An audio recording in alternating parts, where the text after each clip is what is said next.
Il a décidé de prendre son envol en tant que pianiste, chanteur, et il est avec nous ce soir. Deido Mimbe, bonsoir. Bonsoir. Vous vivez en région parisienne, mais vous êtes originaire du Cameroun et vous venez de sortir votre premier album, Longuelam, qui vient du Douala et qui veut dire Longuelam, ma vie en langue Douala. Ma vie en langue Douala. Et on va écouter un extrait d'un de vos derniers concerts à Paris. Merci.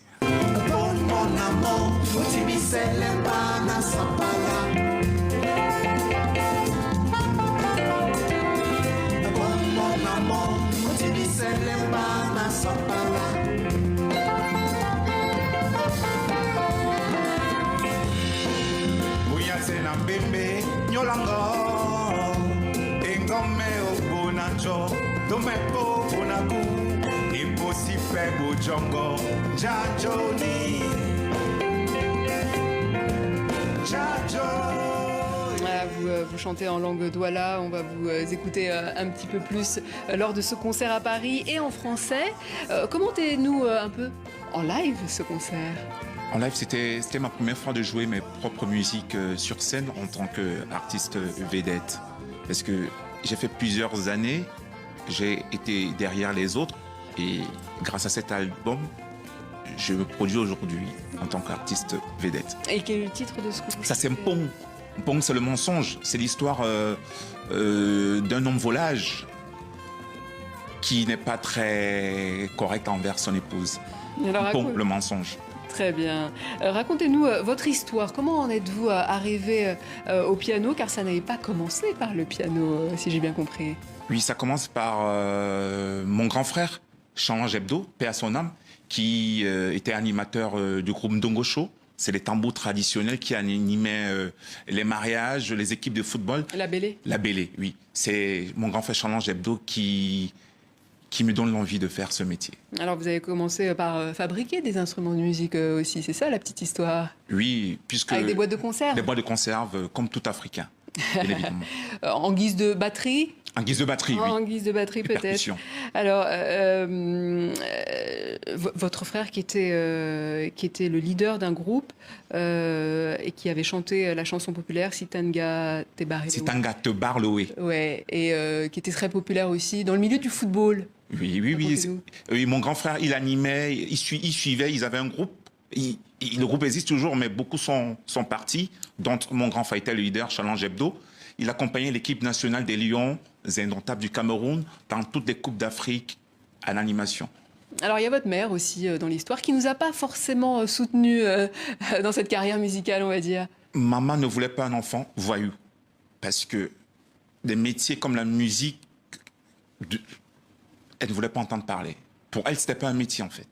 Donc, c'était hors de question que son premier fils fasse de la musique. Mais vous avez persévéré, vous avez longtemps accompagné des artistes. Aujourd'hui, vous avez décidé de vous lancer en solo. Pourquoi ce choix? Ce choix parce que c'était le moment venu, parce que la musique, on ne sait pas où elle nous amène.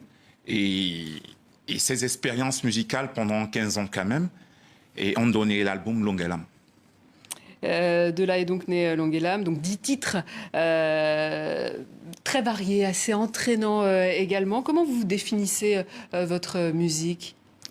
Ma musique est guérie, elle soigne, elle dénonce, elle apaise les cœurs, elle donne la paix à l'humanité. C'est de la musique pop, c'est de la musique afro, comment vous la nommeriez?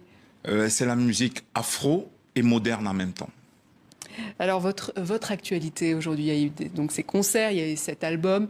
Est-ce que d'autres concerts sont à venir? Oui, j'avoue que j'ai beaucoup bossé cette année 2023.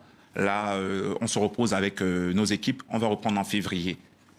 Sur le continent également ou à Paris seulement? En France, en général.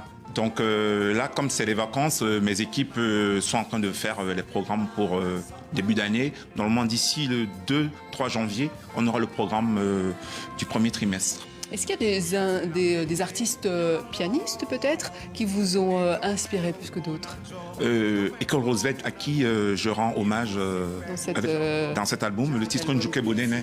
C'est lui qui m'a donné l'envie de devenir pianiste vedette. École Roosevelt. Et quelles sont vos limites? Jusqu'où vous iriez, vous voulez aller peut-être? J'ai envie de défendre cet album à travers le monde, dans le monde entier. Deido Mimbe, merci. Je rappelle donc le titre de votre album Longue et l'âme, qui veut dire la vie en Douala. Et on va se quitter en écoutant l'un de vos 10 titres, Itaba, qui veut dire Hypocrisie. Hypocrisie.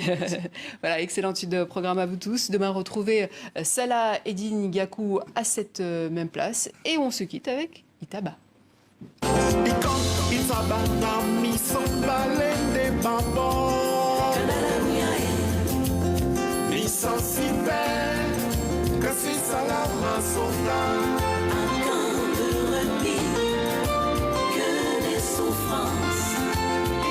Jusqu'à quand ça finira?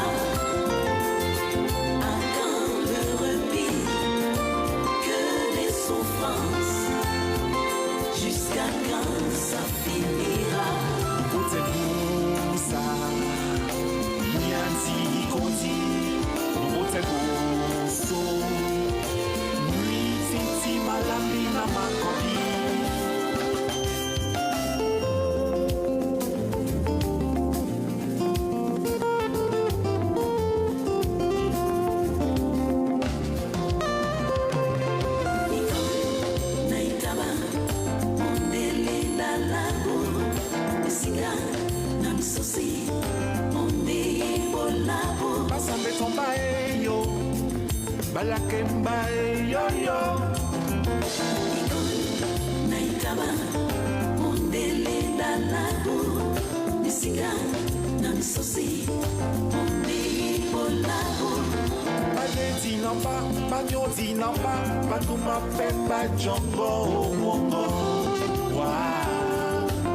Malabi na makobi